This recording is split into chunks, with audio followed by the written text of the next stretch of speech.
இருங்க இருங்க இருங்க, தள்ளிடாதீங்க, கொஞ்சம் பொறுமையாக கேளுங்க. நம்ம வாழ்க்கையில் யாரையும் நோக்கி கூப்பிட்டு ஒத்துருவு கிடைக்காத எத்தனை நேரத்தில் காத்துன்னு உட்காந்துருக்கலாம். அன்பு சகோதரனே, அன்பு சகோதரியே, ஆண்டவர் உங்களை பார்த்து சொல்கிறார், நீ கவலைப்படாத. ஆபத்து நாள் வருது, பிரச்சனை வருது, அங்கே போனால் என் பிரச்சனை தீர்த்துக்க முடியும். அமாவாசை பிரேயர் நடக்குது, அங்கே நடக்குது, இங்கே ஓடலாம், அதை ஓடலாம், ஓடி இருக்கலாம், எல்லாம் நல்லது தான். ஆனால் இங்கே என்ன ஆண்டவர் சொல்கிறேன்னா, எங்கெங்கே நோக்கி கூப்பிடலாம், எதை நோக்கி கூப்பிட்டாலும் விடுதலை கிடைக்கல. எங்கே போனாலும் எனக்கு ஒரு சமாதானம் கிடைக்கல. மருத்துவமனையில் வியாதி என்னை விட்டு பார்க்கல, கடந்தொல்லை என்னை விட்டு மாறலை அப்படின்னு நினைக்கிறியா? ஆண்டவர் உங்களை பார்த்து சொல்கிறார் பாருங்க.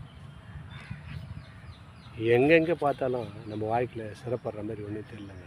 அவர் சொல்கிறார், சங்கீதம் 91:15 சொல்லார் கேளுங்களேன். அவன் என்னை நோக்கி கூப்பிடுவான், நான் அவனுக்கு மருவத்தூரில் அருள் செய்வேன். ஆபத்து நாளில் அவனோடு இருந்து அவனை தப்புவித்து அவனை கனம் பண்ணுவேன். பாருங்கள், கனம் பண்ணுறாருங்க. அவன் நோக்கி கூப்பிடணும், நோக்கி கூப்பிடணுங்க. என்னை அவன் நோக்கி கூப்பிடுவான். யாரெல்லாம் நோக்கி கூப்பிட்றீங்க? இயேசுவை பிரச்சனை இருக்கும்போது நீ யாரையும் கூப்பிட்ருப்ப, விடுவிக்க முடியாது, உன்னை ஏகலமாக பேசியிருப்பாங்க. நீ இப்போ இந்த நேரத்தில் இயேசு நோக்கி கூப்பிட்டு பாருங்கள், நாளைக்கே ஒரு விடுதலை